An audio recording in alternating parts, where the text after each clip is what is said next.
The chamber was built to make species feel small. That was the point of it. The ceiling went so high that the upper third disappeared into design shadow. The walls were pale stone, something quarried from a moon that nobody lived on anymore, and they curved inward at the top, like two hands about to press together. 47 species could sit in this room at once. Every seat had a clear line to the speaking podium. The speaking podium had a clear line to every seat. It was meant to feel like the center of everything. Ambassador Lena Croft stood at the podium and felt nothing about the room. She was 51 years old. She had short gray hair that she cut herself. Her face had stopped being young so long ago that she didn't remember the change happening. She wore standard diplomatic gray. No medals, no pins, nothing decorative. Only just the small Earth seal on her collar. The seal was no bigger than a thumbnail. She set her papers on the podium. They were actual papers, printed, physical. Some of the delegates found this old-fashioned. A few smiled at it. Croft did not care what they found it. She began to read. Her voice was flat, not cold, flat. The voice of someone reading numbers aloud, distances, quantities.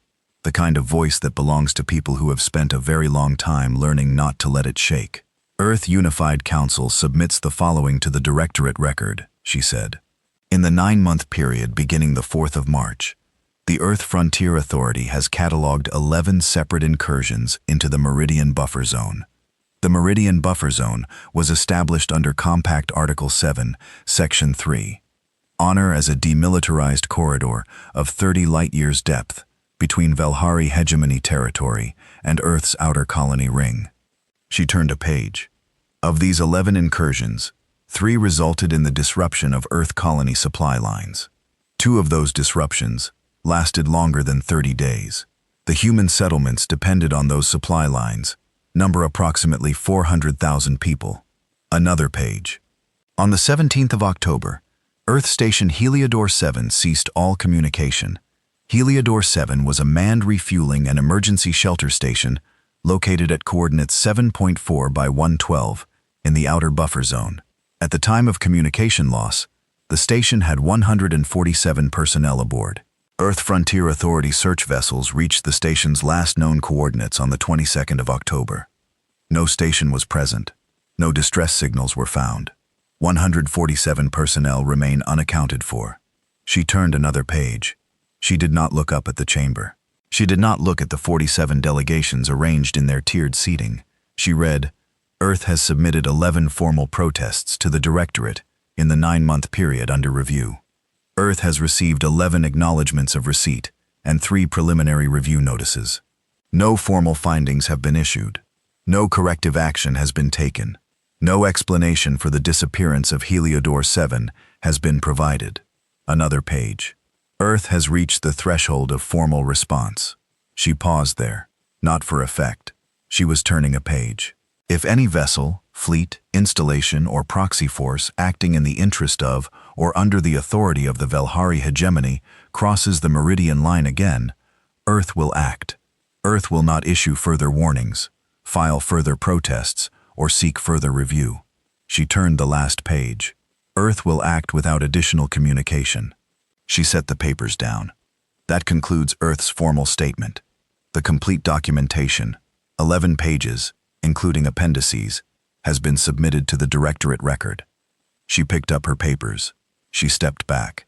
The chamber was quiet, for exactly as long as it took Councillor Thresh Aniv to unfold himself from his seat.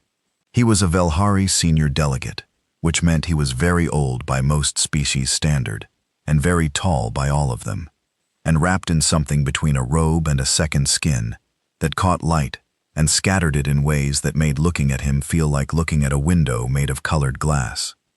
He moved with the ease of someone who had been the most important being in every room he'd entered for several decades and had stopped thinking about it. He stepped to the response podium. He smiled, or did the thing his face did that the translation system rendered as a smile, and he spoke for 22 minutes. He spoke about the long and complex history of Velhari-Earth relations, which he called a developing dialogue. He spoke about the importance of careful language in formal proceedings, and how certain phrases in Earth's statement could be read as aggressive if taken without context. Well, he spoke about the Directorate's established review process and the critical role it played in stopping misunderstandings from becoming incidents. He used the word charming to describe Earth's commitment to the formal record. He used the word understandable to describe Earth's concerns about Heliodor 7, which he called a regrettable and still being investigated navigational irregularity. He used the word proportional 11 times. He did not use the number 147. When he finished, several other delegations made small statements. A few expressed general sympathy for Earth's situation. Most expressed confidence in the Directorate's review process. The Preth delegate, a small, quiet creature named Coordinator Sheshev, who sat in the far left of the third tier, made a note on his data pad and said nothing aloud. He was counting pages. Croft stood at the side of the chamber and watched Thresh and Aniv return to his seat. She straightened the small earth seal on her collar. It had not moved. She straightened it anyway. Her fingers needed somewhere to go. Her aide, a young man named Soto, who had been with her for 2 years, appeared at her shoulder. "They'll put it to a committee vote," he said quietly. 90 days, probably. Do you want to stay for the procedural vote?" "No." She walked toward the side exit. Her steps were even. Not hurried, not slow. The walk of someone who has finished a task and is moving to the next one. Soto followed. Out in the corridor, pale stone, the same quarried from nowhere stone, lit with soft light designed to be comfortable for 47 different kinds of eyes. Croft stopped. She pulled out a small comm device and typed 11 characters. Sent it. Soto waited. "What did you send?" he asked. He was young enough to still ask. "A note. To Commander Voss?" Croft put the comm away and started walking again. "Ambassador." Soto caught up. "Do you think they'll listen after the statement?" "Doc." She didn't answer right away. They walked. Their steps echoed past closed doors, past the quiet sound of other proceedings, other species managing other problems in other rooms. "The statement isn't for them," she said. "Then who is it for?" "The record." They walked out of the Directorate building into the transit plaza, where the light was real, from an actual star, filtered through the station's atmosphere, and Croft looked up at it for exactly 1 second. Then she looked at her schedule. "I have a debrief call at 1400, she said.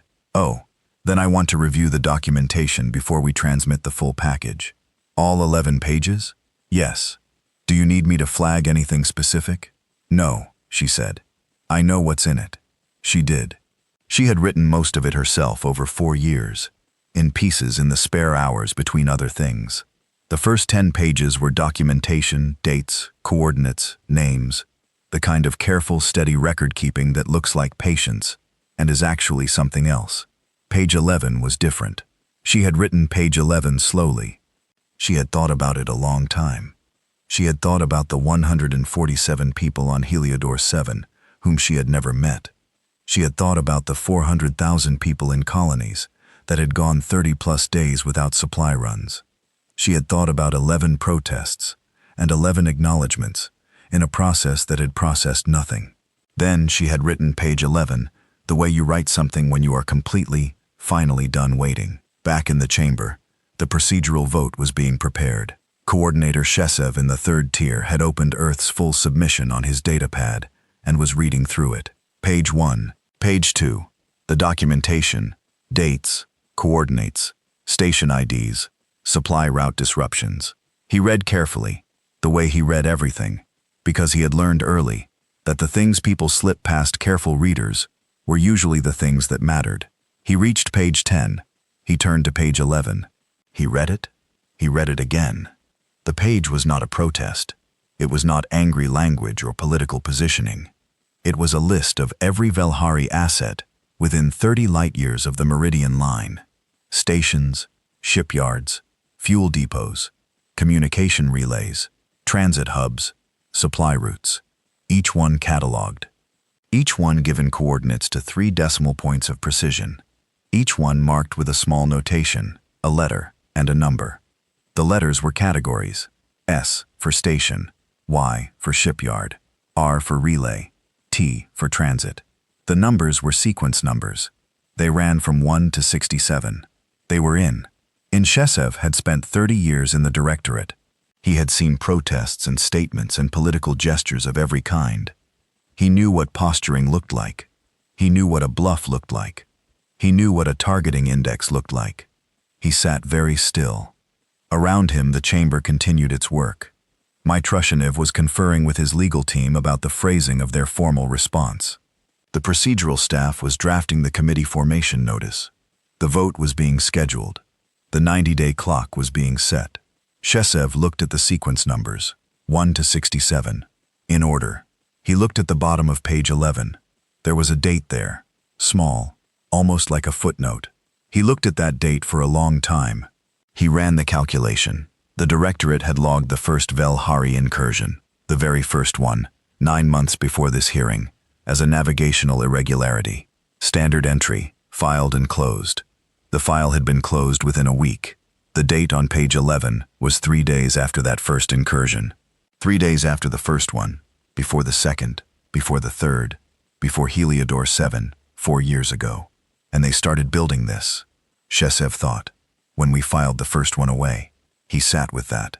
The chamber emptied around him. The lights shifted to their low setting. The pale stone walls went quiet. He opened a message on his datapad, addressed it to a contact outside the directorate, someone who might actually listen, who had the right kind of clearances and the right kind of judgment.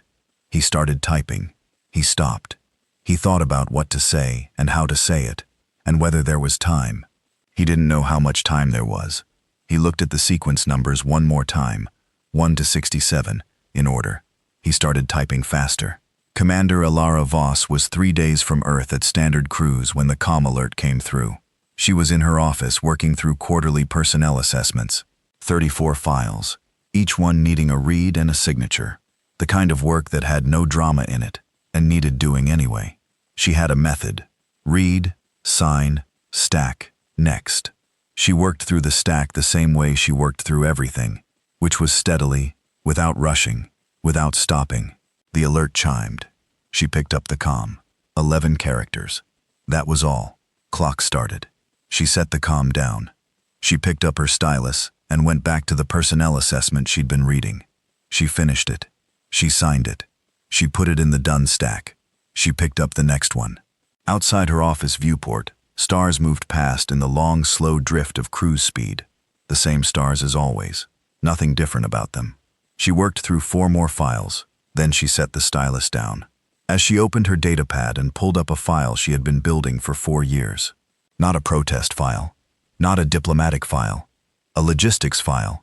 The kind that has no official name. The kind you build in your own hours, in your own storage. The kind that is either the most important document you've ever made, or proof that you spent 4 years on something that never happened. She read through the first section, the way you check a calculation you already know is right. Not because you doubt it, because the checking is part of the work. She closed the file. She opened a communication channel. "Get me the fleet coordinators," she said. "All 12? Her aide's voice came back. "All 12, Commander?" "All 12. A pause. "That's all of them, Commander." "Yes." A shorter pause. "Yes." "Wise Commander." She went back to her personnel assessments while she waited for the connections to open. She was near the end of the stack by the time all 12 channels confirmed. She did not preamble. "The clock started," she said. "Run your final readiness checks. Report deficiencies within 48 hours. After 48 hours, I don't want to hear about deficiencies. I want to hear about solutions." 12 voices confirmed. She closed the channel. She finished the last personnel assessment, filed it, set the stack aside. She looked out the viewport. Ordinary stars. She thought about 147 people. Not the long way. She'd learned years ago that the long way didn't have a useful end. She thought about them briefly and precisely. She thought about them long enough to confirm one more time that she was not doing what she was doing for the wrong reasons. She wasn't. She was doing it because the math was done. 4 years of work had arrived at a conclusion, the way a survey arrives at a conclusion, without heat, without anger, just with the weight of accumulated fact pressing down until there was only one answer left. The directorate would vote. The committee would review. The process would process. Earth would be done waiting for the process. She looked at the comm device on her desk. 11 characters. She had sent nothing back to Croft. There was nothing that needed saying. The message was not a question. It was a notification. The answer to a notification is action, not words. She pulled the personnel file stack back toward her and checked the signatures. All done. All filed. Good people. All of them. Fleet coordinators, Kashub commanders, the 22,000 below them. She had read every personnel file herself, twice. She knew what she was asking them to do. She signed the cover sheet, filed it, picked up her coffee. It was cold. She drank it anyway. The Directorate's vote passed 43-2 at the end of the session. Earth's complaint would go to the Interspecies Relations Subcommittee for a standard 90-day review. A notice of acknowledgement would be transmitted to Earth's diplomatic office within 10 business days. Mitrushenev thanked the chamber for its efficient and measured handling of a sensitive matter. 2 delegates voted no. Nobody asked them why. Coordinator Shesev cast his no vote and then sat alone in the thinning chamber for a while after. His datapad open on his knee. Page 11. He kept coming back to it. 67 targets. Sequence numbers. A date. He had sent his message. He didn't know if it would reach the right people. He didn't know if the right people would understand what they were looking at. He didn't know if there was time for understanding to become action, even if everyone understood.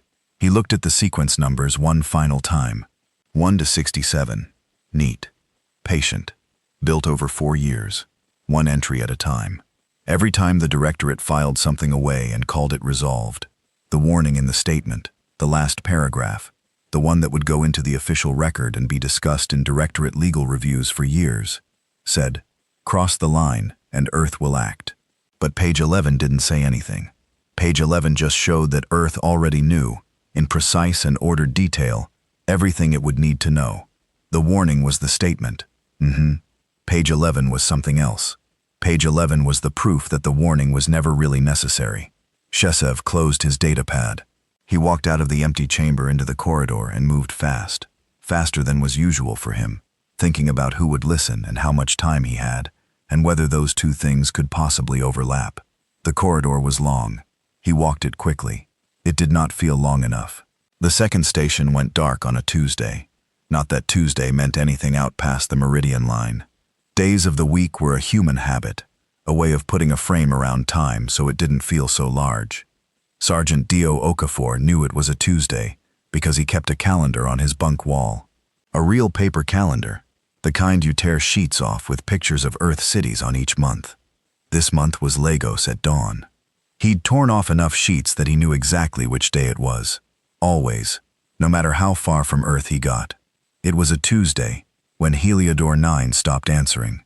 Dio was 3 days out on a resupply run, crammed into the cargo section of a frontier hauler, with 6 other soldiers and enough equipment to make the air smell like metal and old boots.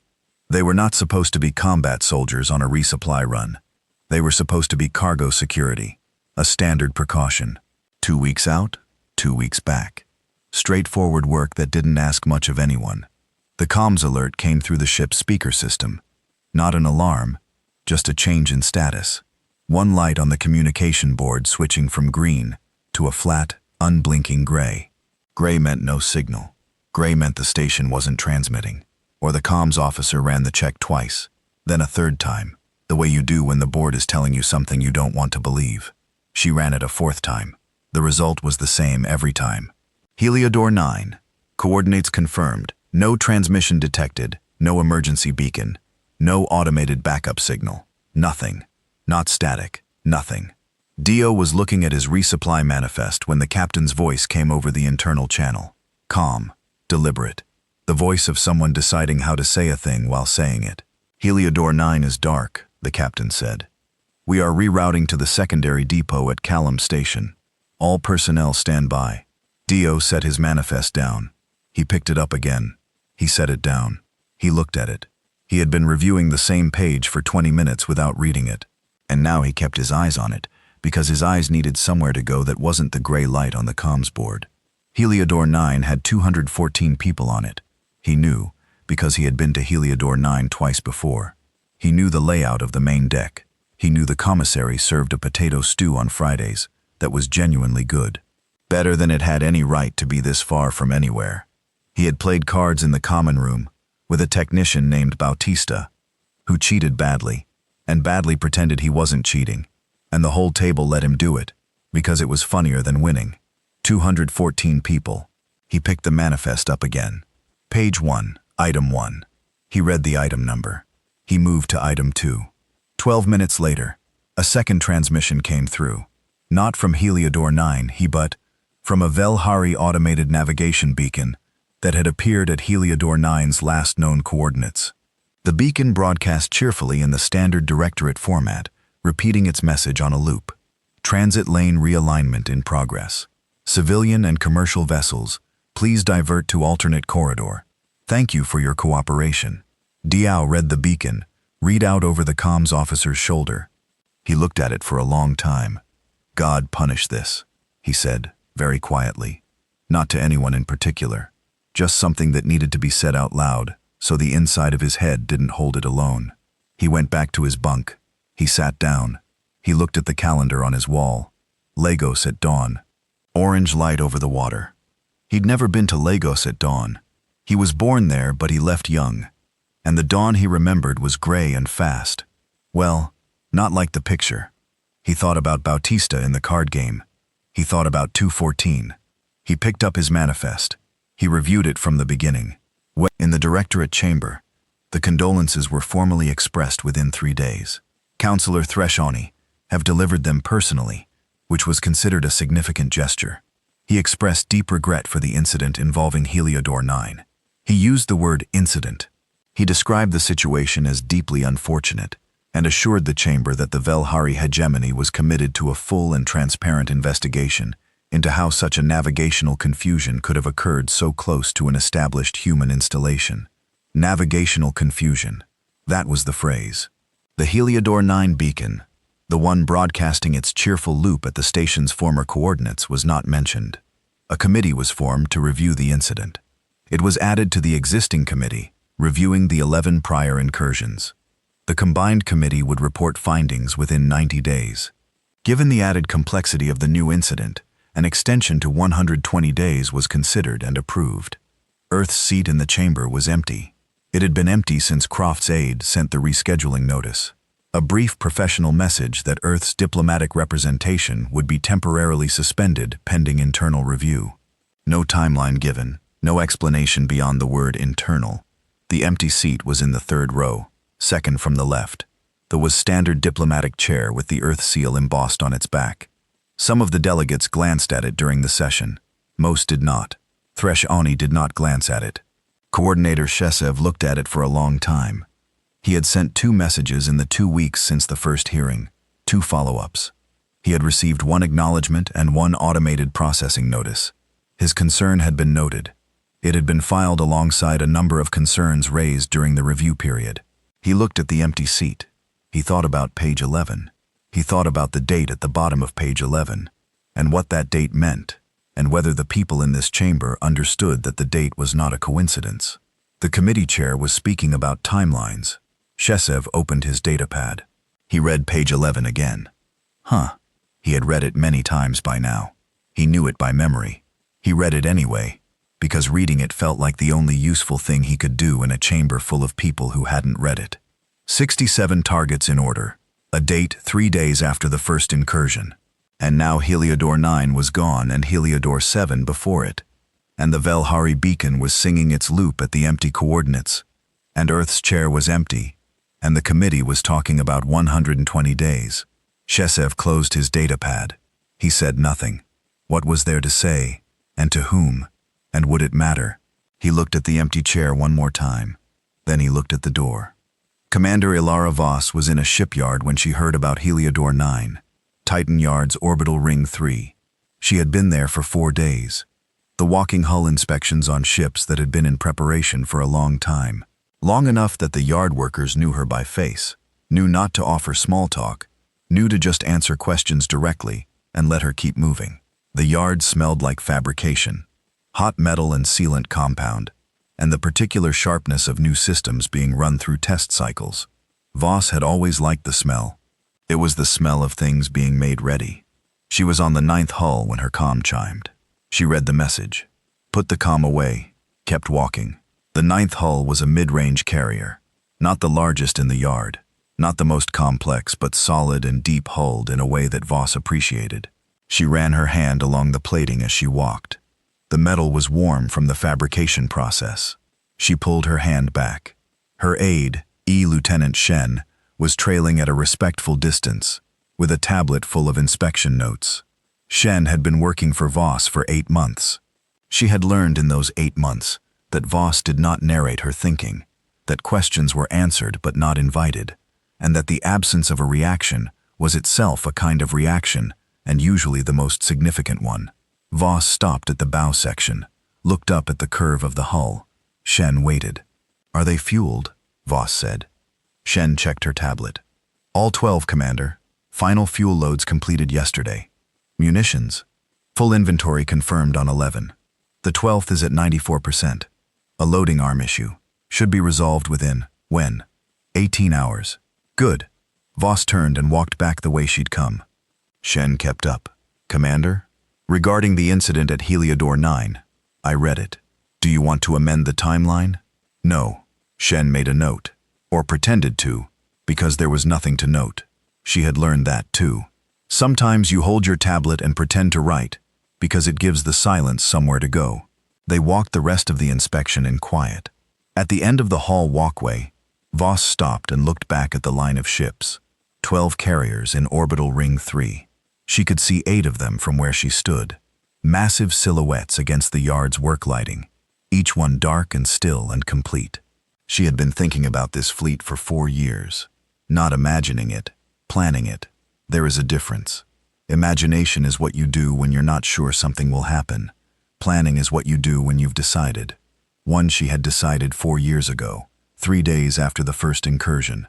She had kept planning through the second incursion, the third, the supply line disruptions, Heliodor 7, 11 protests, 11 acknowledgements, the committee that was formed, and the committee that would now extend to 120 days. She had planned through all of it. And now, Heliodor 9 was gone, and the beacon was singing, and the committee was extending, and the Velhari hegemony had looked at 11 incursions with no consequence, and decided that 11 was not a number that meant anything in particular. They'd done it again, because nothing happened the first time. That was the whole of it, really. Not malice, not strategy. Just the simple logic of a thing that had no cost. Voss had spent 4 years making sure the cost existed. She looked at the 8 visible ships. Then she walked to her shuttle and went back to the command vessel. She had work to do, and the work had been waiting patiently, and it was almost time to stop waiting. In the outer colonies, the news of Heliodor 9 traveled slower than it did in the Directorate Chamber. It reached the colony on Riva 3, 4 days after the station went dark. The colony administrator there, a woman named Priya Vasant, who had been running the settlement for 11 years and had survived 2 supply disruptions in the last 9 months, received the notification while she was reviewing the water reclamation report. She read it. She read it again. She set it aside and finished the water reclamation report, because water reclamation didn't stop being important because a station had disappeared. Puno and the 4,000 people in her colony needed water more urgently than they needed her to sit with the news. When she finished the report, she opened the notification again. 214 people. She had never met anyone stationed at Heliodor 9. She had filed supply requests through the station's logistics office, but had only ever dealt with automated systems, never with a name or face. She thought about that for a moment. The way a station could have 214 people in it and still feel from a distance like just a node in a network, a stop on a route, a number in a manifest.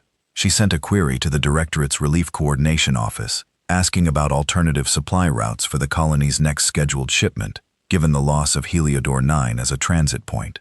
Well, the automated response came back in minutes. Your query has been received. Relief Coordination Review is currently subject to a 120-day committee process.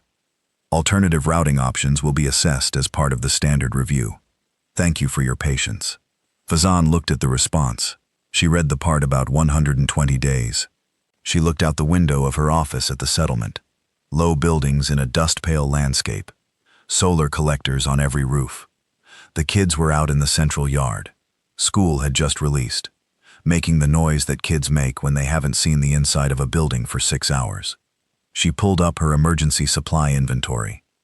She counted. She started making her own arrangements, because 120 days was not a number she could give to 4,000 people, and the directorate's formal acknowledgement reached her as diplomatic office exactly 10 days after the hearing, as promised.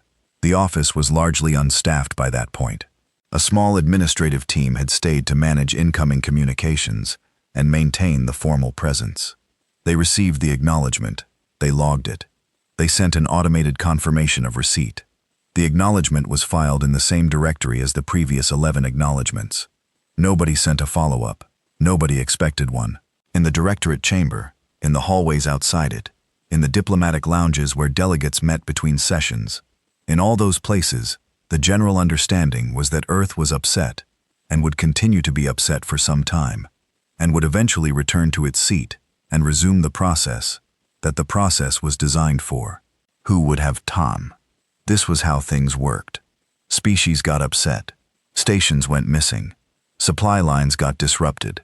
Committees formed and extended, and eventually reported. The process moved slowly, because it moved carefully, and careful was better than fast. And the whole architecture of interspecies governance was built on that principle. Earth would return to its seat. That was the general understanding. Coordinator Shesev held a different understanding. Alone in his office that evening, with page 11 on his screen, and the sound of the empty chamber somewhere down the hall.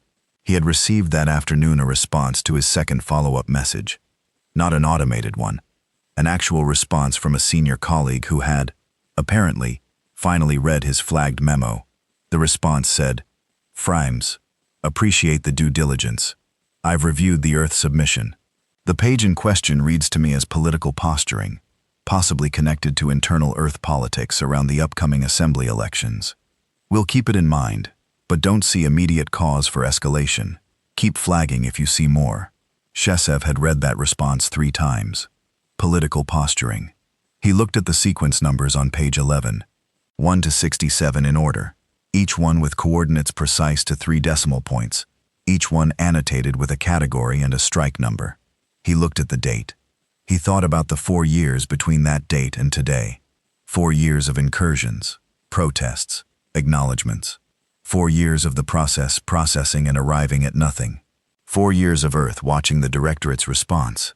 And, apparently, building a very organized and detailed list. Nah, political posturing. He closed his colleague's message. He opened a new one. Different recipient this time. Someone higher up. Someone who would need convincing, and whose convincing would matter. He started writing. He wrote carefully. He laid it out the way you lay out an argument you need to win. Not with alarm, because alarm was easy to dismiss, but with evidence. Date by date, entry by entry, page 11, and what it meant, and why it was not posturing. He wrote for 2 hours. He read it back. He sent it. Then he looked at the empty chair in the chamber on his office security feed, the one overlooking the main hall, and he thought about Earth's shipping lanes, about the commercial transit routes that moved 2,000 vessels a month, about the fact that nobody had checked on those lanes recently. Shesev pulled up the lane traffic data.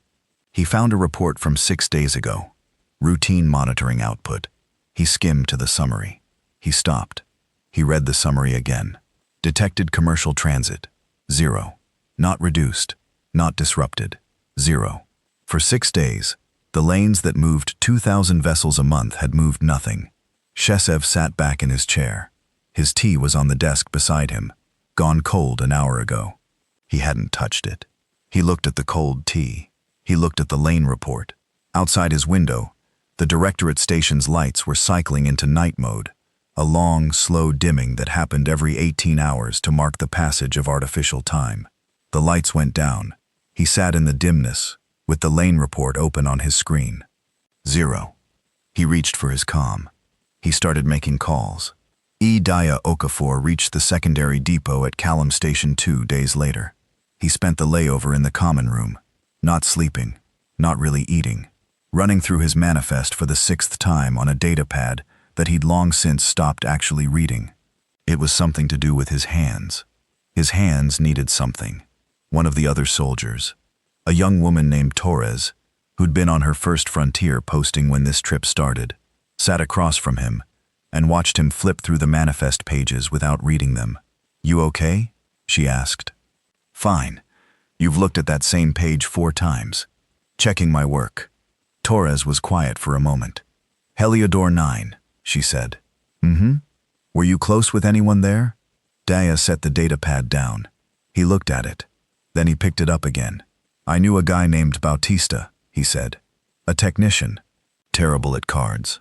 Torres said nothing. 214 people, Daya said. Not to her. Just out loud. Just to say the number in a room where it could be heard. "Same as Heliodor 7 was 147. Torres was quiet. 361 people, he said, between 2 stations. He turned a page on the manifest. "And we're rerouting," he said. He said nothing after that. Torres said nothing either.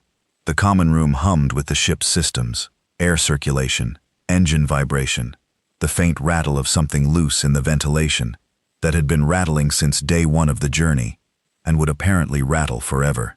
Daya reviewed the manifest page one more time. Then he closed the datapad. He put it down. He looked at the ceiling, in which was uninteresting and low, and had a scratch in the paneling that looked faintly like a river if you tilted your head. He thought about Bautista.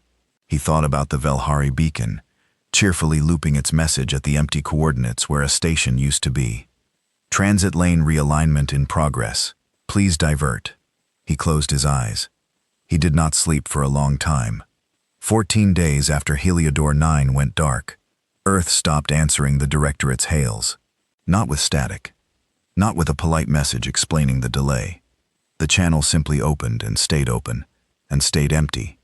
The way a phone line sounds when the number at the other end doesn't exist anymore. The Directorate's communications team ran standard diagnostics. All clear. The channel was functional. 1. The signal was reaching Earth's registered diplomatic frequency without any interference. Earth was just not answering. They tried the alternate frequency. They tried the emergency diplomatic relay. They tried the commercial broadcast band, which was irregular, but technically permitted under Compact Article 18, Section 2. They tried 3 more times over 6 hours. Nothing. The communications team filed a connectivity report and sent it up the chain. The chain was long. By the time it reached someone who would do anything about it, 2 more days had passed. The Interspecies Relations Office drafted a formal inquiry. They sent it through 3 channels simultaneously. The primary diplomatic frequency, the relay, and a direct text protocol transmission that required no voice connection to receive. They requested confirmation of receipt within 48 hours. No confirmation came. Threshoni, informed of the development over his morning briefing, was not particularly concerned. He stirred his tea and told his aide that humans had a documented history of communication withdrawal during diplomatic disputes. He had seen it before. A sulk, he called it, with the particular fondness of someone describing a child's behavior they found charming in spite of themselves. "They'll be back," he said. His aide made a note. Coordinator Shesev, informed of the same development through a different chain, sat very still for a long time. He pulled up the shipping lane report he'd flagged 2 weeks ago. Still 0. Not 0 as in a slow day, 0 as in a number that had not moved. 23 days of monitoring. A 0 commercial transit across Earth's outer lane network. He pulled up a secondary monitoring report. Beacon traffic from civilian vessels in the middle lane corridor, the one that ran between Earth's colony ring and the main Directorate transit hubs. Normally, that corridor showed 400 to 600 beacon pings per day. The last logged ping was 19 days old. He looked at both reports side by side. No diplomatic communication, no commercial traffic, no civilian beacon pings. Earth had not gone quiet. Earth had gone empty. There is a difference. Quiet means someone is there and not talking. Empty means nobody is in the place you're looking at. He filed an urgent request for a long-range sensor sweep of Earth's orbital space. The request went to the monitoring division. Standard processing time was 5 to 7 business days. He flagged it as high priority. That reduced it to 3 to 5. He sent a message to his contact above his contact. Someone with enough authority to push the sweep through immediately. Then he pulled up every recent report he could find on Velhari hegemony assets near the Meridian line. He read for a long time. The Velhari Border Patrol vessel Ath Sebon was running a standard observation pass along the outer edge of hegemony-controlled space when its long-range sensors registered a contact. The patrol commander, a veteran officer named Velsora, who had run the same route for 7 years without incident, looked at the reading and assumed it was a calibration error. Long-range sensors on a border patrol vessel were not, as a rule, precise instruments. When they were good enough to tell you that something was there, and roughly how large, and roughly in which direction it was moving. Beyond that, you verified with closer passes and direct observation. She ordered a closer pass. The contact did not resolve into a clearer shape, it expanded. She ordered the sensors recalibrated. Fresh baseline, full diagnostic sweep. The sensors came back clean. The contact was still there. It was larger now, or rather the sensors were better understanding how large it had always been. They were reading drive signatures. Multiple drive signatures layered on top of each other in a way that made them initially appear as one large reading rather than many distinct ones. Her systems were not designed to parse this kind of reading because this kind of reading was not something that happened on a routine border patrol pass. The tactical officer ran a manual count. He stopped counting at 40 and reported upward. Velsora looked at the readings. She looked at the tactical officer. She looked at the readings again. She picked up her communication line and filed a contact report. She used the word significant in the report because she could not, in the moment, find a more accurate word.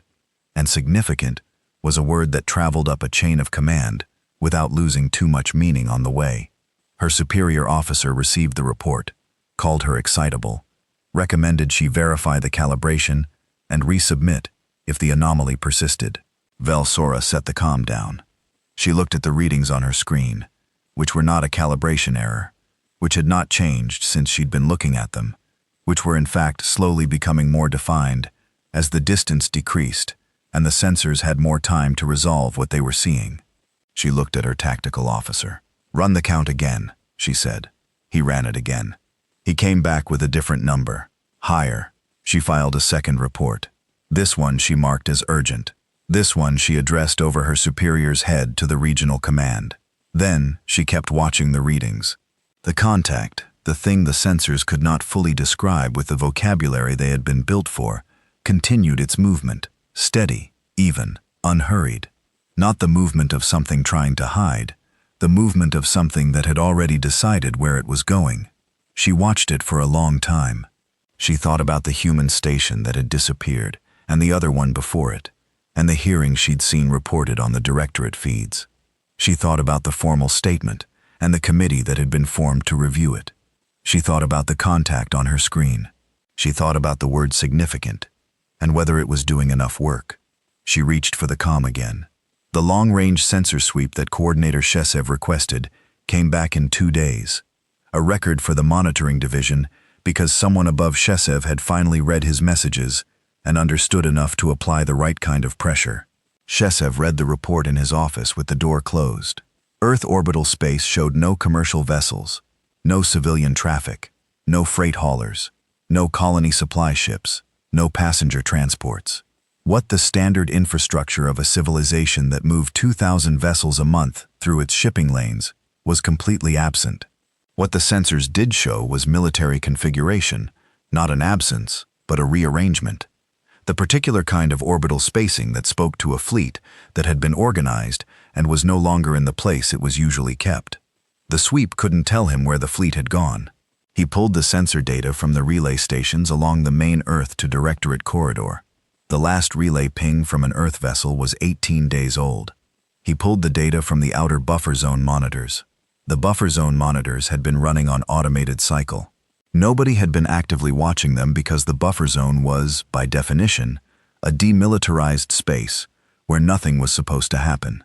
When he ran a retrospective analysis on the last 30 days of data, the analysis took 20 minutes. He looked at the results. 17 days ago, a large-scale movement had passed through the outer buffer zone. The monitors had logged it, filed it automatically. and generated a routine traffic report that had gone into a queue that had not been reviewed. The traffic report had the word significant in it. He looked at the movement data. The scale of it made him sit back in his chair. The Velhari Border Patrol's report, the one from Athsebone, the one that had been called excitable, was on his screen too.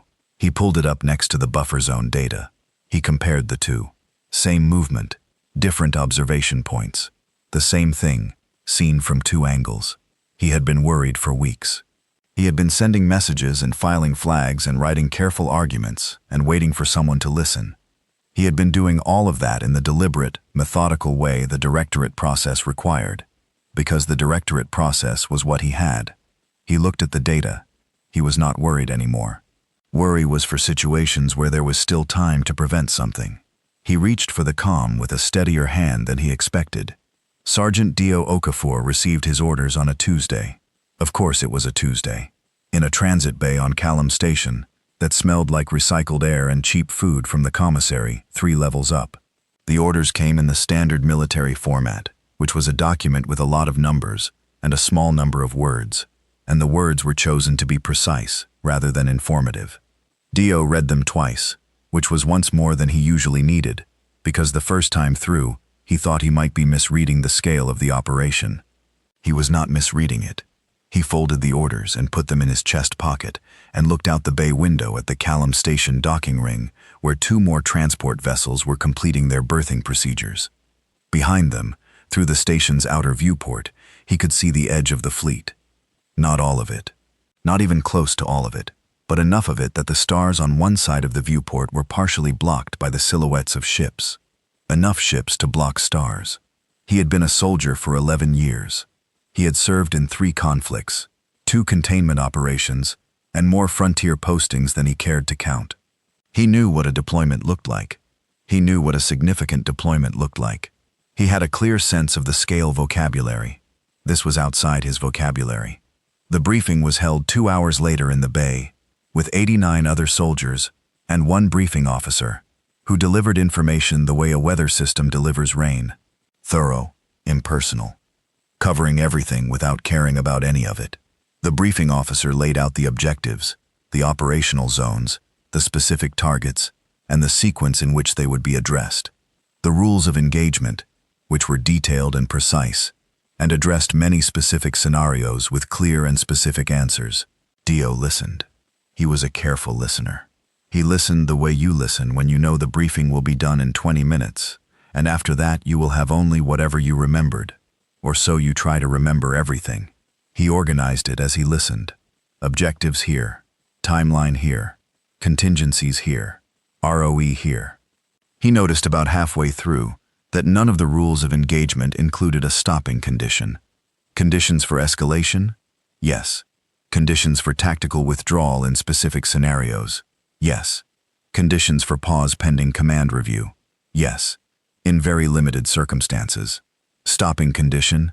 As in a defined state at which the operation concludes on its own terms without further command instruction? Not present. He thought about that. The briefing officer finished and opened the floor for questions. There were several questions about logistics, about communication protocols, about extraction procedures and support availability. Dio's question was simpler. "When do we stop?" he asked. The room went quiet. The briefing officer looked at him, not with surprise, with the particular neutral expression of someone who was expecting the question and had an answer for it, and had chosen the answer carefully. "When the objectives are complete," the briefing officer said. "All 67 of them?" A pause. "That's classified." "Oh yeah, now," Dio said, mostly to himself, in the way that was not really a response to anyone, but just a sound the inside of his head needed to make. He looked down at the briefing document in his hand. He looked at the objectives. He understood. They were not stopping. That was the answer. Not because the answer was hidden. It was right there in the briefing, in the absence of a stopping condition. The directorate would send an envoy, would send 2, would send formal cease and desist orders, and legal notices, and compact article violations. All of that would happen, and Earth would keep going. Not out of rage. Not because anyone had lost their mind. Because 4 years ago, someone had made a calculation, and the calculation had been double-checked, and revised, and checked again, over 4 years. And the answer at the end of it was a number from 1 to 67, in order. And the only way the calculation was complete was when the list was done. Dio looked at the other soldiers in the bay, 89 of them, most of them younger than him, a few older. All of them looking at their briefing documents with a specific expression of people processing something that is larger than they expected. He thought about Bautista. He thought about 2114. He thought about Heliodor 7 plus Heliodor 9, and about the 400,000 people in the colonies that had gone 30 days without supply runs, and about the 4-year-old date at the bottom of page 11, and about the empty chair in the directorate chamber. He looked at the objectives list. He folded his briefing document and put it away. "Oya," he said. "Let's get ready then." Commander Voss was in the officers' mess eating dinner when the fleet crossed the meridian line. She had eaten in the officers' mess every night since the operation began. Not in her office, not at her desk, but in the mess. At the same small table in the far corner, alone. The mess was quiet at that hour. Most of the senior officers ate earlier, but the few who came in at this time saw Voss at her corner table and understood without being told that the table was not an invitation. She ate the same meal she always ate on operations, not by design. It was just what she ordered, because she had never put much thought into what she ate, and food was not something she needed to be interesting right now. Protein ration, black coffee from the machine on the east wall, which produced coffee that was technically coffee, in the same way that recycled air is technically air. A bent spoon she'd been using for 6 years, bent at some point she couldn't remember anymore, that she kept because replacing it had never risen to the level of a priority. The food was not good. She ate it. Outside the viewport beside her table, the stars moved in the long, slow drift of cruise speed. Ordinary stars, the same stars, slightly rearranged in meaning. Her datapad was on the table next to the tray.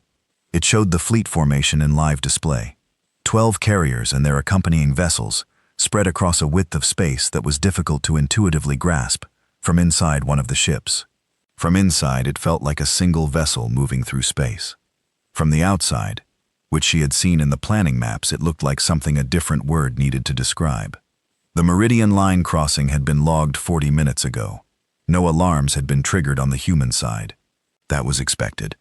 Earth had removed its own monitoring alerts from the buffer zone 18 days ago because alerting yourself to your own fleet's position was not useful. On the Velhari side, she expected alarms were now triggering. Border monitors, patrol vessels, command chains receiving increasingly urgent reports from subordinates they were inclined to call excitable. She ate. She thought about timelines. She thought about the sequence 1 to 67 and the order in which the targets would be reached, and what each one's removal would mean for the shape of the situation. She thought about the human cost because she always thought about it, because she had put it into the planning from the beginning, and she was not about to take it out now. Every soldier and pilot and crew member on this operation had been briefed. Every one of them had a function. Every function had redundancies. She had built the redundancies herself over 4 years, adjusting them as circumstances changed and new information came in. She had not built this because she was certain everyone would come home. She had built it because the math required trying. She drank the coffee. It was bad. She looked at the fleet display. She looked out the viewport at the stars. She picked up her bent spoon and finished the rest of the ration. She did not look like a woman starting a war. She looked like a woman eating dinner, alone at a corner table, who happened to have 67 things to do before she slept. In the directorate chamber, the emergency session was called for the following morning. Coordinator Shesev attended. He had not slept. He was in his chair in the 3rd tier, 3rd row, with a data pad full of reports and a cup of tea he'd filled and forgotten about, gone cold on the arm of the seat. The chamber was louder than usual. Delegates conferring with their aides, voices overlapping.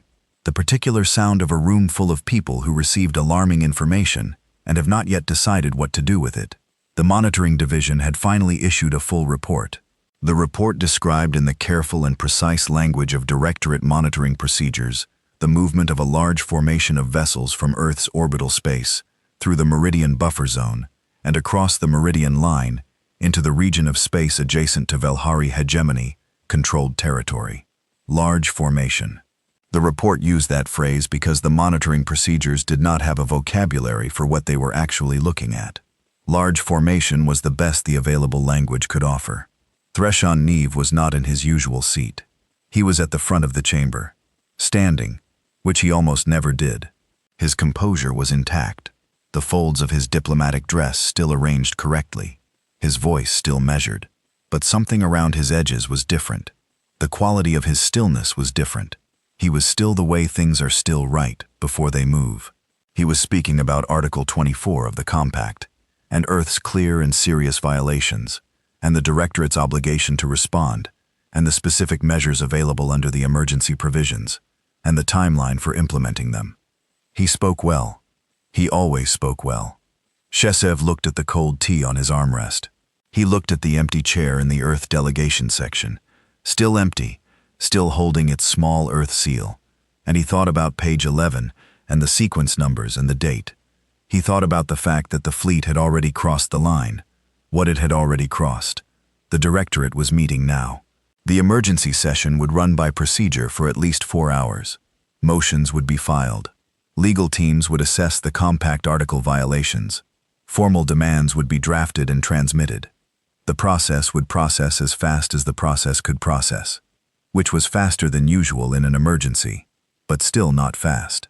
The fleet was already across the line. Shesev picked up his cold tea. He held it. He did not drink it. He thought about a woman he'd seen once on a diplomatic feed, a recording from the last Earth hearing, which he had watched several times. Ambassador Croft reading her statement in that flat, even voice. Turning pages, not looking up. He thought about the 11 characters she had sent after walking out. He didn't know what the message said, and he tried to find it out. The message had been encrypted with an Earth military cipher that the Directorate's analysis team had not been able to break, which itself was information. He thought about what you send in 11 characters to a fleet commander when you are done with the room you just left. Whatever it said, it had been enough. The chamber was loud with procedure. Shesev set his cold tea down. He opened his datapad. He pulled up page 11. He looked at sequence number 1. Then he looked at the live fleet tracking data his contact had forwarded, which was not supposed to be in his possession, but was, and which showed the fleet's position and heading. He found sequence target number 1 on his monitoring map. He found where the fleet was. He did the distance calculation. He set the datapad face down on his knee, and he looked at the chamber ceiling, the high engineered dark, the curve of pale stone above all 47 of them. He thought about how the chamber was built to make species feel small. He thought about how it was mostly working right now. He sat quietly in his seat and let the session move around him. There was nothing to do. There just was not enough time left to do it in. The first thing that went was the communication relay at Velhari Outpost V14.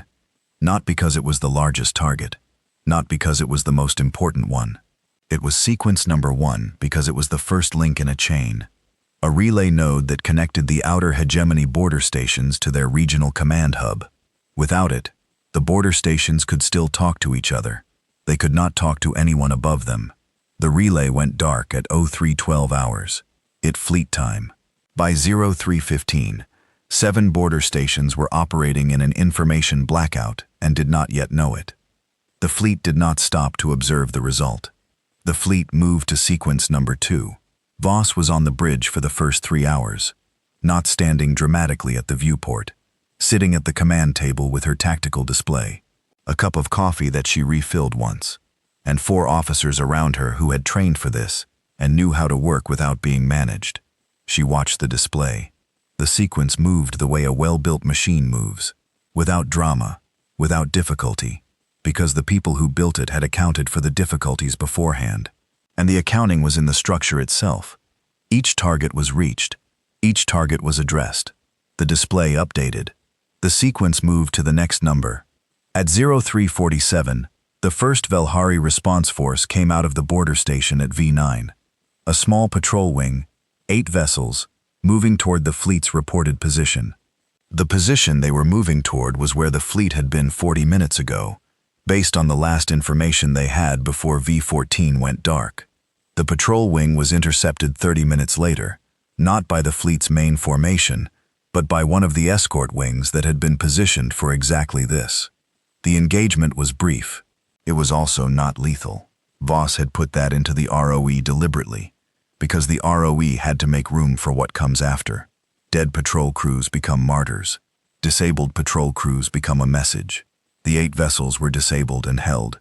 The fleet moved to sequence number 3. At 05:11, Voss left the bridge.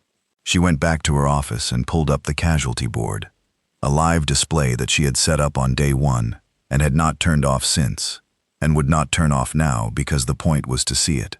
The board showed injured and dead from the fleet's own forces, updated in real time by the medical teams.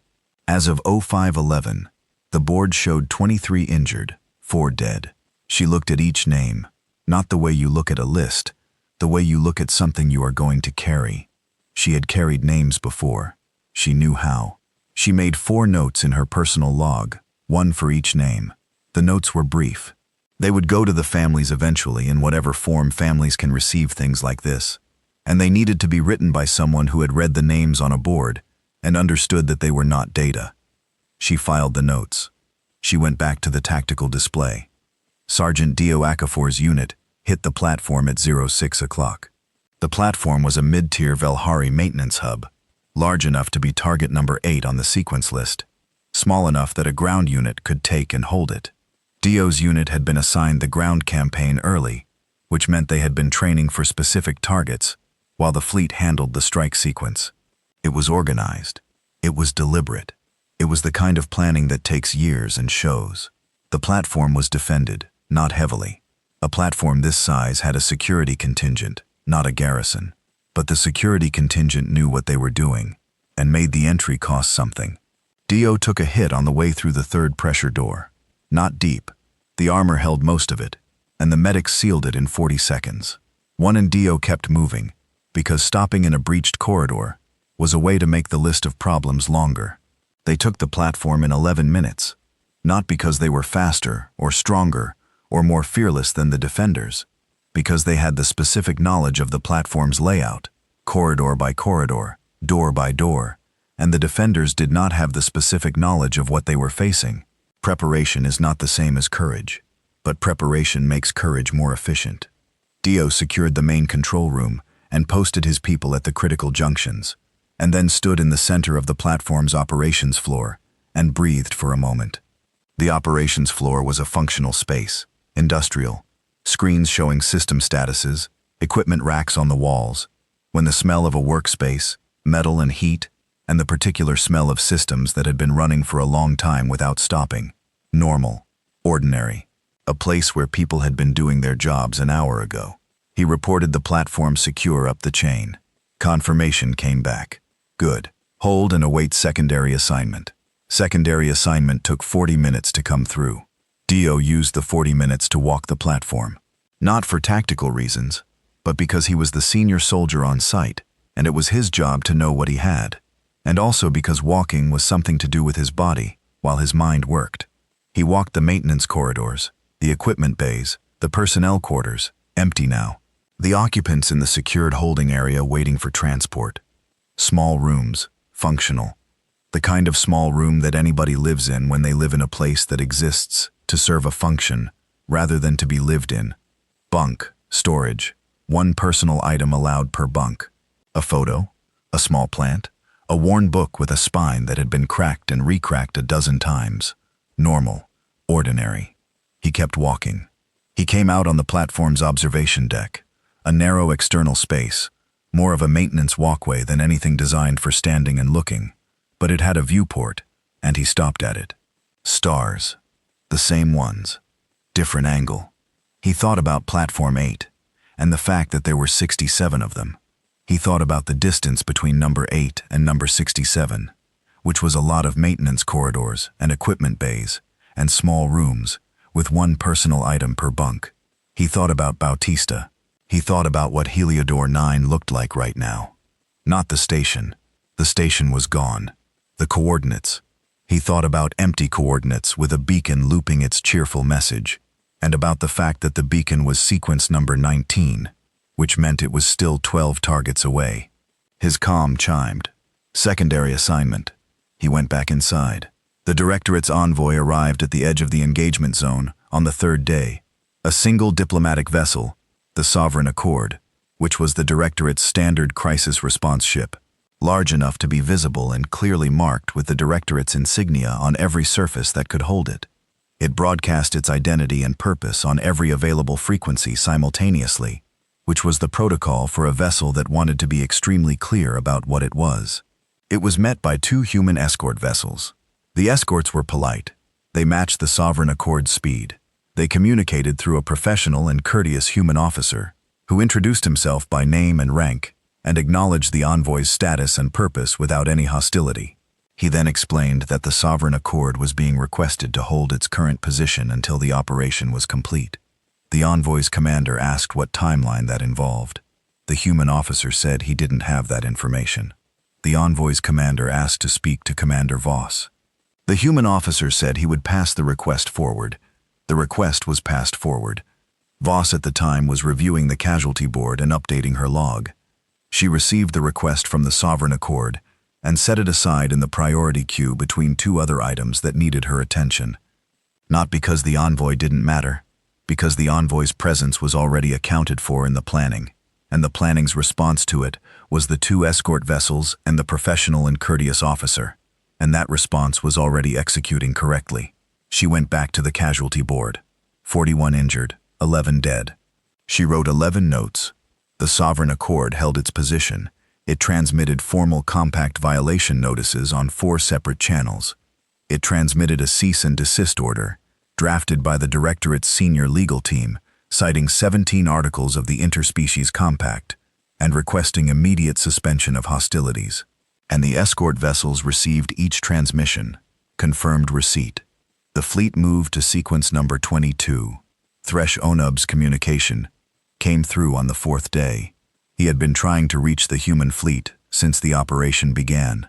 He had tried through every diplomatic channel, through the Directorate's emergency network, through a back channel that the Velhari hegemony maintained for exactly these kinds of situations.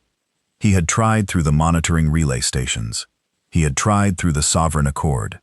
On the 4th day, one message got through. He did not know why that one made it when the others hadn't.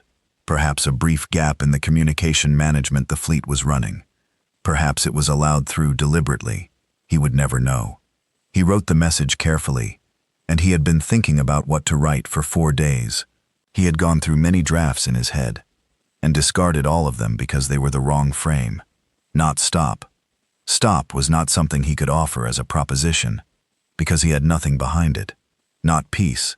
Peace was for later, if later existed. He wrote, "What are your terms?" 6 words. Simpler than anything he'd written in decades. He sent it. The reply came back in 11 minutes. 6 words. Read the last page. We are. He sat with that for a long time. Read the last page. Page 11. The list. The sequence.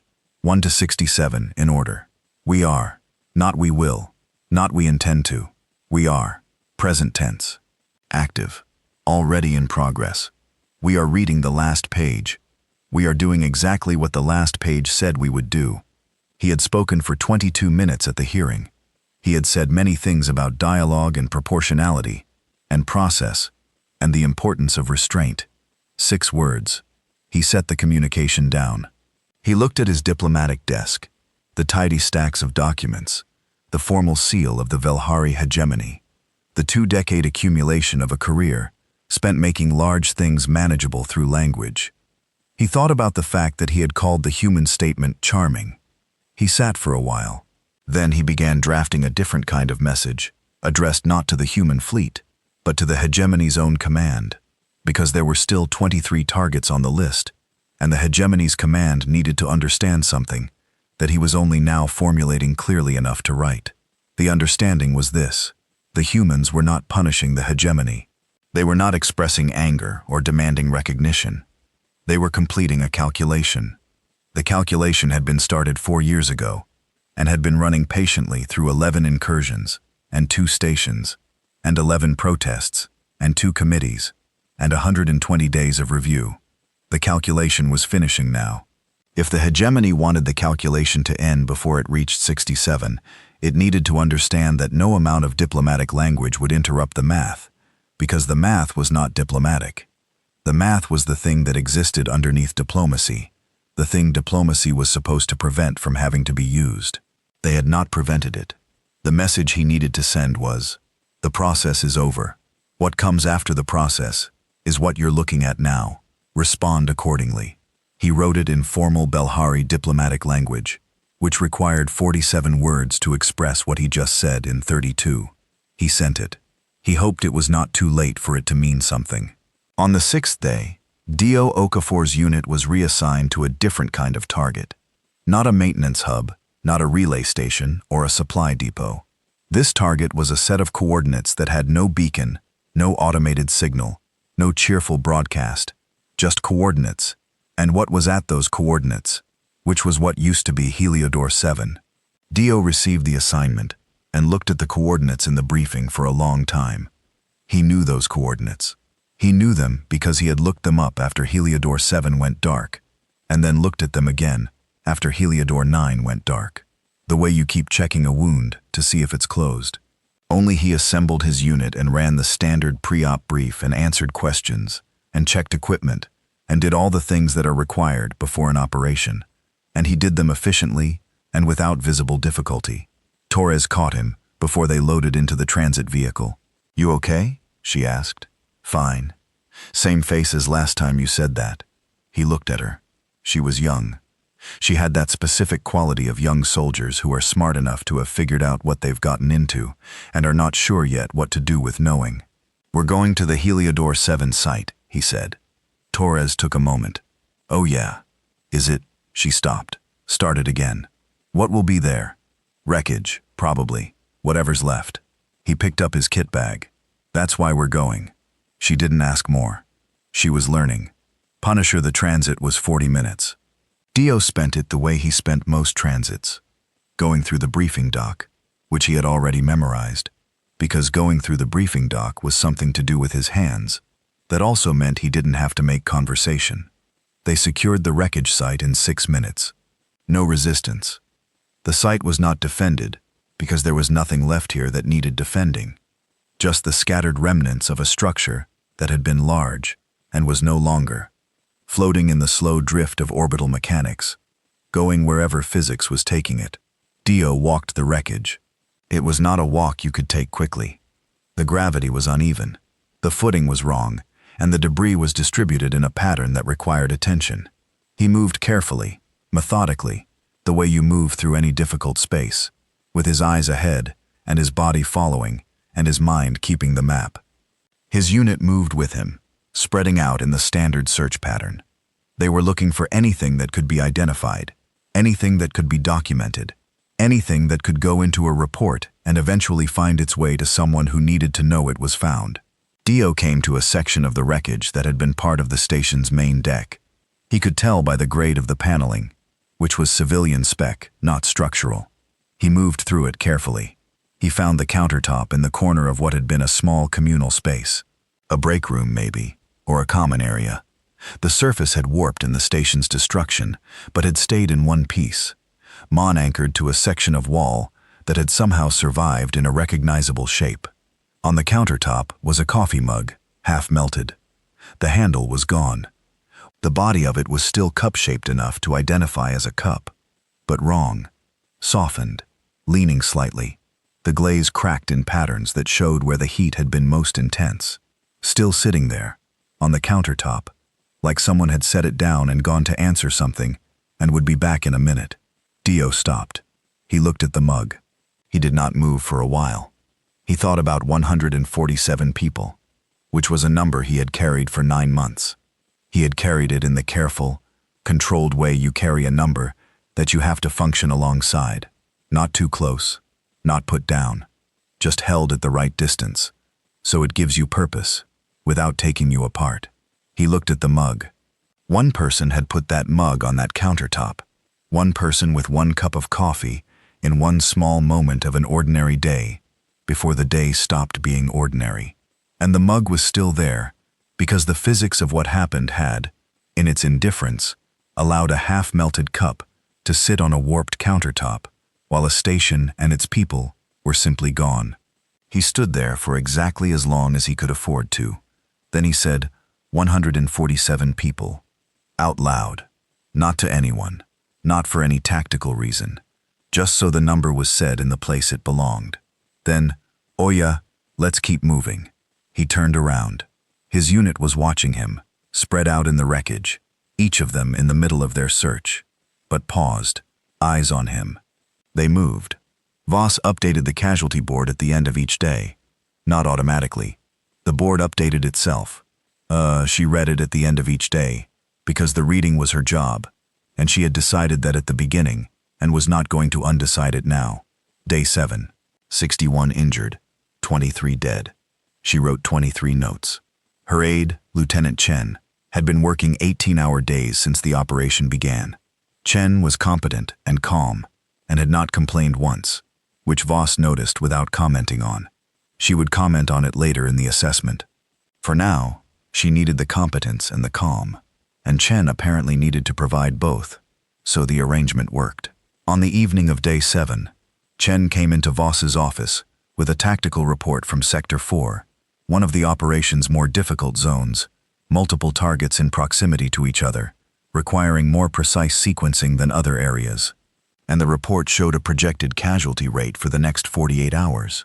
Chen laid out a proposed adjustment, a modified approach to the target sequence in Sector 4 that would change the route geometry, introduce a longer transit between targets, and reduce the projected casualty estimate by 12%. It would add 22 days to the timeline. Voss listened to the full proposal. She looked at the numbers. She looked at the modified route. She approved it. Chen made a note. Then she paused, which was unusual. "Commander," she said, "if I may." Voss looked at her. 22 days is significant, the Directorate escalation timeline. I know the timeline. The envoy has been in holding pattern for 7 days. They will push the legal framework harder if we extend. I know. Chen stopped. But Voss looked at the casualty projection, looked at the 12%, looked at the 22 days. 22 days is not more important than 12%, she said. Chen wrote it down. Not because it needed writing down, because she needed something to do with her hands, in the moment of understanding that what Voss had just said was not a calculation, it was a principle. And the principle had been in the planning from the beginning, underneath all the math, load-bearing and quiet. We will not buy speed with the people who are doing this. Chen filed the modified route. The sequence adjusted. The fleet moved accordingly. The Directorate's second envoy arrived on Day 9. This one brought 2 additional legal vessels and a formal representative of the Belhari hegemony, who had been invited specifically because the Directorate's legal team had determined that having the aggrieved party present at the cease and desist would add weight to the formal demand. They were all met by the same 2 escort vessels, the same professional and courteous human officer, who explained again that the fleet was in the middle of an operation, who said again that he would pass requests forward.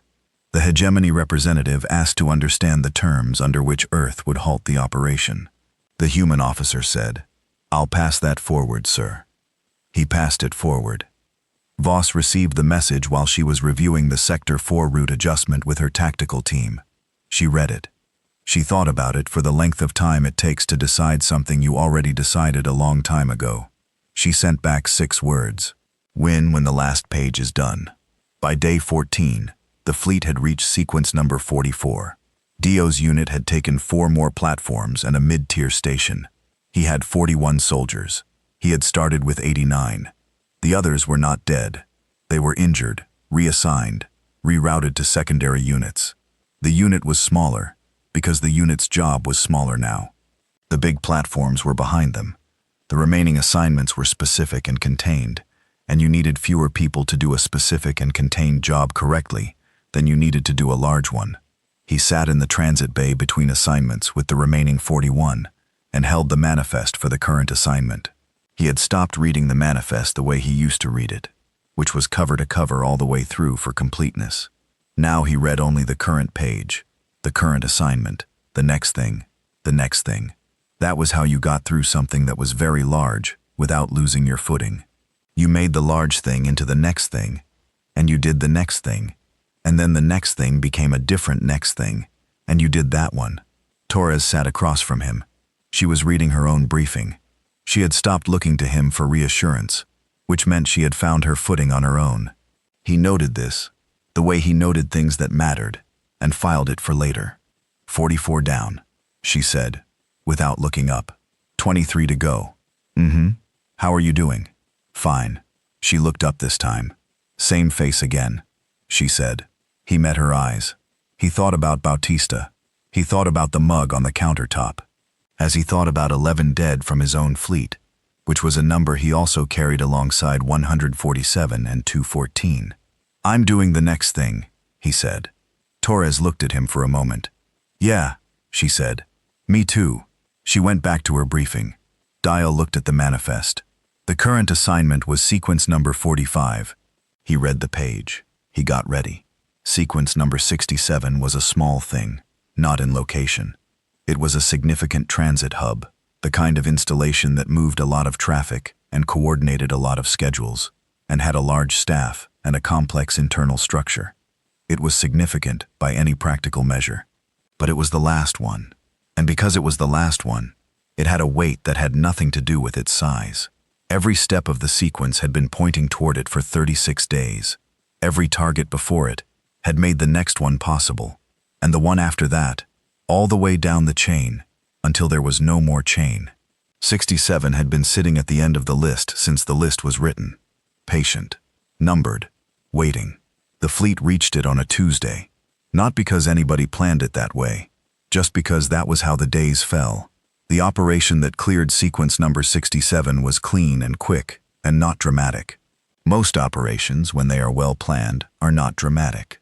Drama is what happens when preparation is missing. The preparation for this was not missing. The operation ran, it completed, and the tactical display updated for the last time. 67 of 67 complete. Voss was on the bridge. She watched the update come through. She looked at it for a moment, the number on the screen, in the small final change from 66 to 67, which was a small change that was not small in what it meant. She looked at it for a moment. Then she said, "Begin withdrawal sequence. Standard order." Her bridge crew acknowledged. The fleet began to move. The withdrawal looked to outside observers like the arrival had looked. Organized, deliberate, unhurried. The same precision in reverse. Units pulling back in sequence. Escort vessels repositioning. The formation consolidating as the operation's outer edges retracted toward the core. It was not a retreat. A retreat is what happens when you leave because you have to. This was something else. A leaving because the thing you came to do was done, and staying past done would be a choice without a purpose, which the Sovereign Accord and its 2 accompanying legal vessels had been in holding pattern for 36 days. The Valeria hegemony representative had been in holding pattern for 27 of those days. The human officer who had been communicating with them had been professionally courteous for every one of those days, and had passed forward every request, and had never once said anything that was not true. When the withdrawal began, the holding pattern released. The Sovereign Accord's commander reached the human officer immediately. "Is the operation concluded?" she asked. "Yes, Commander. We are authorized to proceed into the operational zone for assessment." "Yes, Commander. Standard access. All detainees will be transferred to Directorate custody at Rendezvous Point Echo." A pause. "That's yes. Honey, thank you." "Of course." The professional and courteous human officer signed off and went to find something to eat, because he had been on a 16-hour shift and was not at his best. The Sovereign Accord moved into the operational zone. Its assessment team spent 4 days taking stock of what had changed. The report they produced was thorough, precise, and written in the careful language of people who are trying to describe something accurately without yet knowing what it means. It listed what had been targeted and what the current status of each target was. It listed what had not been targeted: civilian infrastructure, population centers, medical facilities, food distribution networks, educational institutions, and confirmed their current status, which was intact. Everything on the list addressed, everything not on the list untouched. The report used the phrase surgical precision and then crossed it out and used structured selectivity instead, because surgical precision implied speed, and speed was not the defining feature of what had happened. The defining feature was structure. Every decision about what to hit had been made before the first target was reached, and nothing had been added to the list during the operation, and nothing had been removed from the list during the operation. The list was the operation. When the assessment team filed their report, they added a note at the bottom that was not technically required, but that the team lead felt was important. The note said, the targeting documentation provided by Earth's Unified Council prior to this operation accounted for every confirmed target within this operational zone. No target was engaged that was not on the pre-submitted list. No target on the pre-submitted list was left incomplete.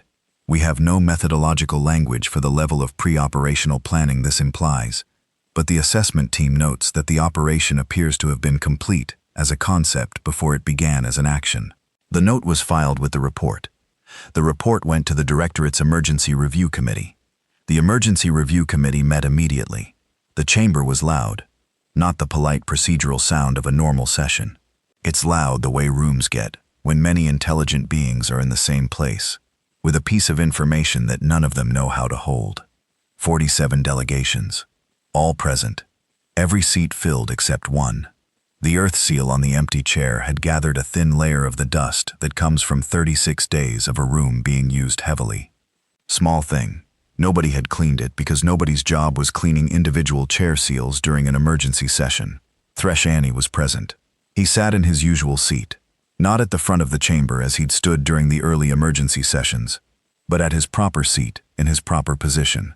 He was still. His composure was still intact. His diplomatic dress was still correctly arranged. He did not look like a man who had lost anything. He looked like a man who had learned something, and which is a different thing, and sometimes costs more. He listened to the chamber. He had been listening for 3 hours now. The debate was covering everything: the compact violations, the precedent being set, the legal framework for response, the mechanism for damage assessment, the appropriate measure of Earth's liability under international law. Voices overlapping, positions being staked.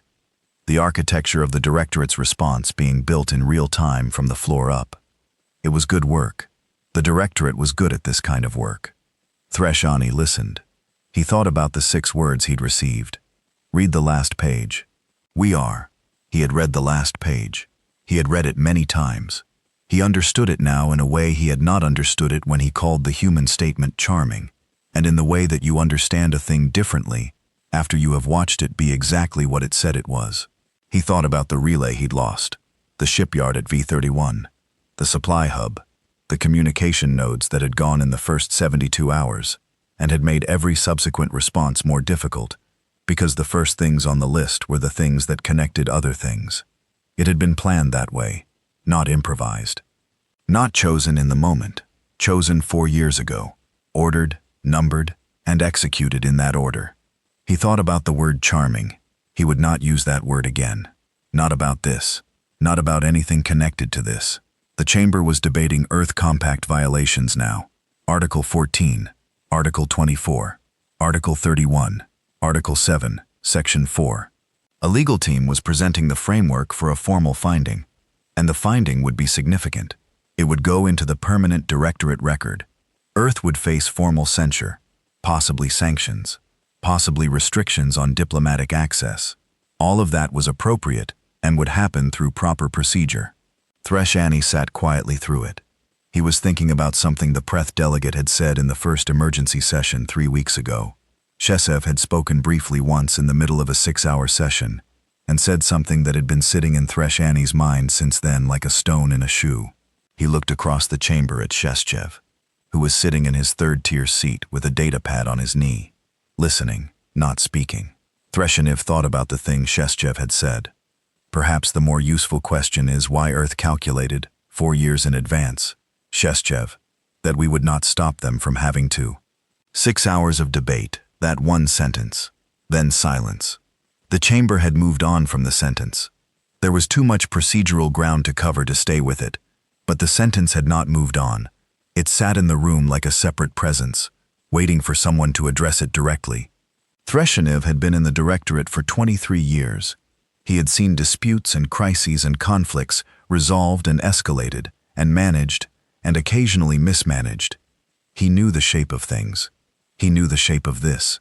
The debate would conclude with formal findings and censure and sanctions, and all of that would happen, and it should happen. And then the directorate would move toward the next phase, which was a new framework for the Meridian Buffer Zone, and new protocols, and a new set of procedures designed to prevent this from happening again.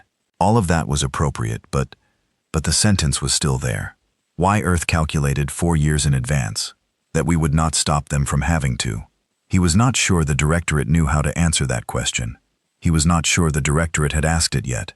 He sat quietly and let the session move around him. Coordinator Sheshchev spoke once during the second day of the post-operation session. He waited until the morning procedural blocks were done, when the chamber was in a brief recess period between formal items, not a proper speaking time. Just the 10 minutes when delegates could make informal comments or raise points for the record before the next item was called. He stepped to the informal comment podium.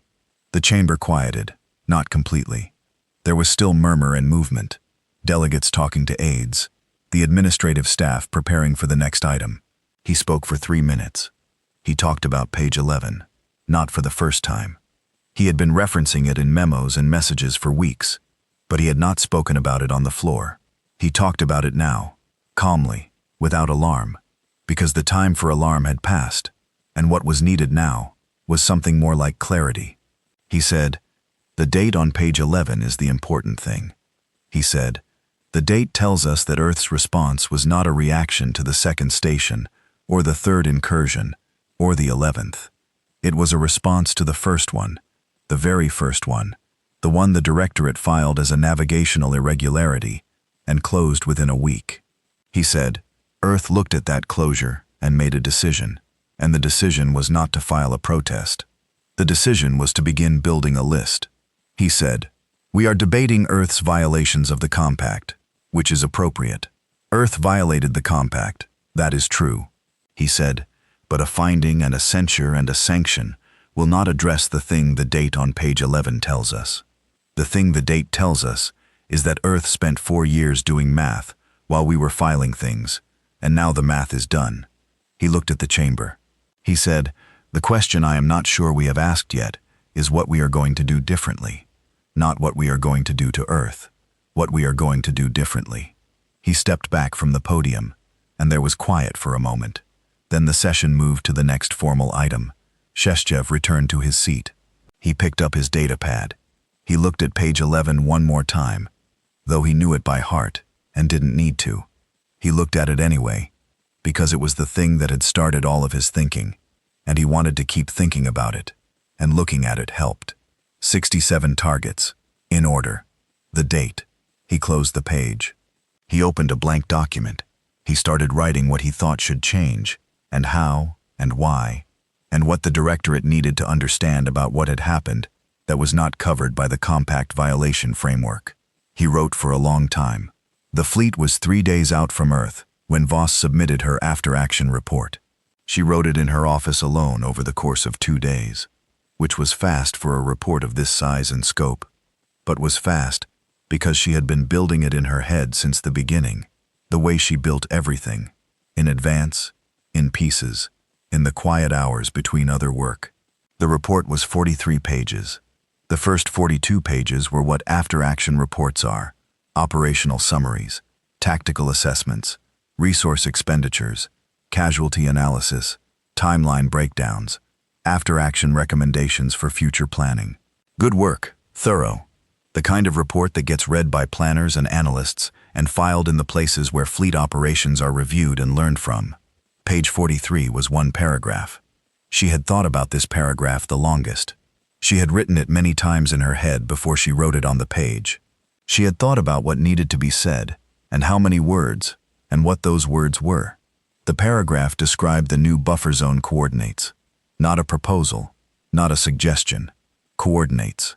Specific, numerical, precise, to 3 decimal points. The same way page 11 had been.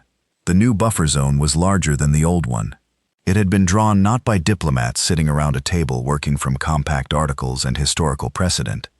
It had been drawn by the geometry of the operation, where Earth's fleet had gone, and what it had done there, and what the shape of that action implied about the line that now existed in practical, rather than theoretical terms. The diplomats would argue about it, would work on formalizing it through the compact framework, would negotiate the language. All of that would happen and should happen, but the coordinates were already real. Well, the fleet had made them real. Below the coordinates, she wrote one sentence: "Earth has no further communication at this time." She read it back. She filed the report. She looked out the viewport. The stars at this distance from Earth had a particular quality she recognized. Not visible to the naked eye, not something you could point to and explain, but a quality she knew from long years of looking at them. She was almost home. She thought about 23 people. She thought about the notes she had written, 23 of them, one for each name on the board. The notes were short. They said what she could say, which was not enough, and was also the most she had. She would make sure they reached the right people. She thought about 67 targets, in order, done. She thought about 147 people and 214 people, and the mug on the countertop at Heliodor 7 that D.O. Okafor's unit had documented in their ground report. A half-melted cup still sitting, which was now in the official record because Okafor had made sure it was. She thought about the date at the bottom of page 11. She had written that date herself, 4 years ago, the same day she opened the logistics file, 3 days after the first incursion, 3 days after the directorate filed it as a navigational irregularity and closed it. She had looked at that closure and understood something. The understanding was, they will not stop on their own. The process will process, and the committees will meet, and the acknowledgments will be filed, and the thing will keep happening, because there is no cost attached to it happening. And she had thought, there will be a cost. She had not done anything rash with that thought. She had not reported to anyone with it, had not requested authorization for it, had not filed it in the system. She had just opened a document and started writing carefully over 4 years, because the only way to make the cost real was to build it one carefully checked entry at a time. Now it was built. Now it was done. She turned away from the viewport. She had personnel assessments in her queue, the post-operation round, which was always heavier than the regular quarterly. She pulled up the first file. She read it. She signed it. She moved to the next one. Threshenev read page 11 for the last time alone in his private office on the night after the second day of post-operation sessions. He had read it before, many times, but he had read it before like a man looking at a threat or a document or a piece of evidence. He read it now, like a man looking at something he was trying to understand. 67 targets, in order, coordinates, categories, annotations, sequence numbers that had, over 36 days, become 36 days of his life that he would not have back. The date at the bottom. He looked at the date. He ran the calculation he had run before, many times, and arrived at the same answer he always arrived at. 3 days after the first incursion, which the directorate had filed and closed and called a navigational irregularity. He thought about being in the chamber on that day, 4 years ago. He had been in the chamber 4 years ago. It was an ordinary session. He had spoken about something. He couldn't remember what. Trade protocols, possibly. It was something procedural. The hearing had been filed. The incursion had been logged. The system had processed it. And somewhere, 3 days later, a person he had never met had opened a document and typed V14, communication relay, S-class, coordinates, dash, and written it down, and kept it, and added 66 more entries over 4 years, one by one, while the directorate processed and acknowledged and filed. He looked at the date for a long time. He thought about the word charming, and what it said about what he had believed humans were. Curious, persistent, small scale, moving through the galaxy like an interesting project still in progress. He had not thought of them as species that planned in decades.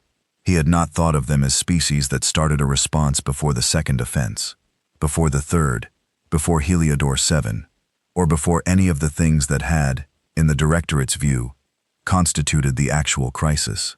They had started the response when the directorate filed the first one. That was the lesson.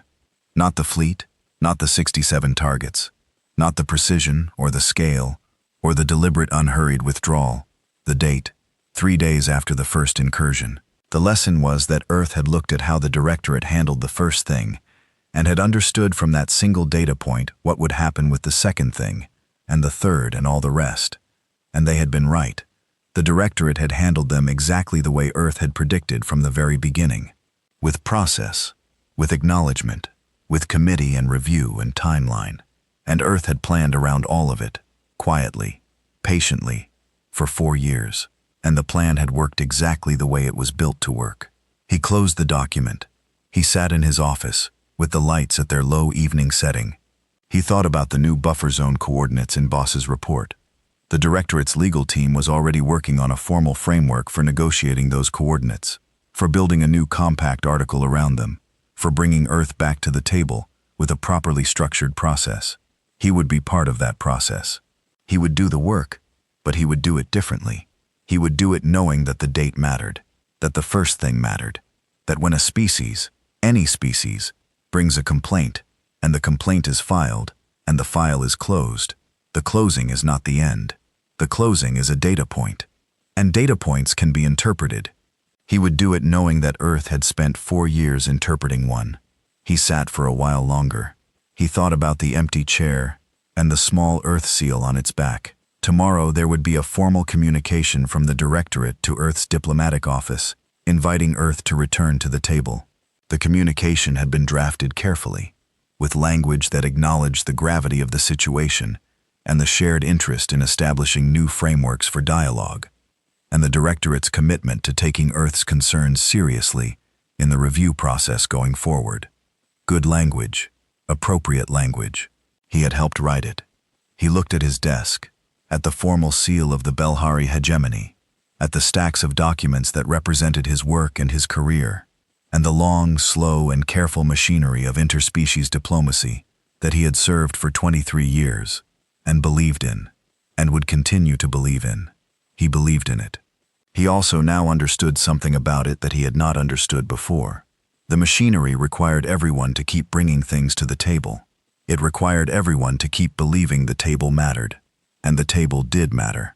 When it worked, it mattered enormously, in ways that were invisible, because the thing it prevented was never seen. But when the table did not work, when the process processed and nothing changed, and the thing kept happening, then the people who had been bringing things to the table had a calculation to make. Earth had made its calculation. The Directorate would now have to make one too. He turned off his desk light. He sat in the dark for a moment. He was tired, in the specific way of someone who has been on high alert for 36 days and has finally been given permission to stop. He got up. He went to his window. The station was in its night cycle, the lights low, the corridors outside quiet. Below the station, or in the direction that felt like below, the stars were still there, the same ones in the same places as they had always been. He looked at them. He thought about the new coordinates in the after-action report, the new line drawn not on a map, but in the physical reality of what had happened. The new distance between what was and what Earth had made. He would work on formalizing it. He would build the right language for it. He would do the work that needed doing, and he would do it better than he had done it before. Because the date at the bottom of page 11 had shown him something he could not now unknow. The first thing was the one that mattered. Dio Okafor was back on Earth on a Friday. He knew it was a Friday, because he had torn off the right number of sheets, and the calendar said so. Lagos, in spring, which was the picture for this month. Not the dawn photo, but a different one. A market in the afternoon. Color and motion and ordinary life, doing what ordinary life does. He did not go to Lagos. He had no reason to go there. His posting was in the orbital facility outside Nairobi, and that was where the transport dropped him, and where his bunk and his next assignment were waiting. He unpacked his kit in the bunk room. Why? He had fewer things to unpack than when he left, because some of his things had been redistributed at various points during the operation, when redistributing made sense. He had more things in his pockets than were technically regulation, small items picked up at various points that were not tactical in nature, but were also not nothing. He unpacked those too. He pinned a new sheet of paper on his calendar wall. He wrote the date on it in his own handwriting, which was how he started every new posting. He sat on his bunk. He had a 36-hour stand-down before his next assignment.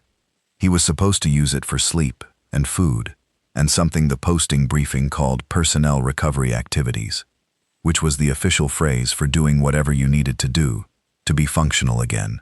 He sat on his bunk and thought about what he needed to do. He needed sleep. He needed food. He needed probably to contact some people he hadn't contacted in 36 days. He did not need to review any manifests. There were no manifests currently in his possession. His hands had nothing to organize. This was strange and took some adjustment. He looked at the calendar. Lagos in spring, the market, color and motion. He thought about Bautista. He thought about the coffee mug on the warped countertop, which was in the official record now, because he had made sure it was. He had written the description himself in the ground team's final report. One ceramic drinking vessel, partially melted, intact location, main deck communal area, Heliodor 7 wreckage site. Item documented, 6 lines. Precise coordinates, accurate description, 6 lines. It was not enough. It was also all you could put in a report, which was a thing you had to make peace with.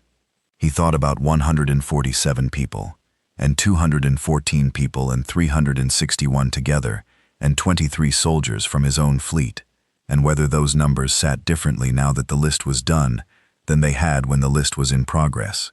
He thought about whether done meant anything in particular for the things that were gone. He decided that done did not change what was gone. What done changed was what was next. He looked at the calendar. He picked up his comm. He messaged Torres. A short one. Just back safe. Good work out there. He sent it. He thought about who else to message and decided that could wait until after sleep. He lay back on the bunk. The ceiling of the bunk room was plain and low and unremarkable. It had no scratches that looked like rivers, no points of interest, just a ceiling doing its job. He looked at it. He thought about Tuesday and how it was always Tuesday when something happened. He thought about the fleet and the 67 targets and the withdrawal that had looked, apparently from the outside, like the arrival, organized and deliberate and unhurried. He thought about what Heliodor 7 had sent the Directorate in the end, which was nothing, which was only coordinates and debris, and a half-melted mug, and 147 people who should still be there. He thought about whether it was enough, the 67 targets, the new coordinates, the precedent that had been set in the shape of what happened, which would sit in the Directorate's memory, not as a document, but as a weight. He didn't know. He knew that the math was done. He knew that the math had cost what it cost, and that the cost was real, and that you didn't get to put the cost somewhere else, or reduce it by adding up the justifications. You just carried it. You carried it the way you carry things that need carrying, at the right distance, present enough to keep you honest, far enough back that you could still walk. He closed his eyes. The bunk room was quiet. He slept. On the Directorate station, late in the night cycle, Coordinator Shesev sat at his desk and finished his report. It was long, the longest thing he had written in 20 years. It covered everything. The first incursion, the filing, the 4 years, the date on page 11, the sequence, the withdrawal, the new coordinates. It covered what the Directorate had done, and what it should have done, and what it needed to do differently, and why. He read it back from the beginning. It was good. He thought it was the best thing he'd written.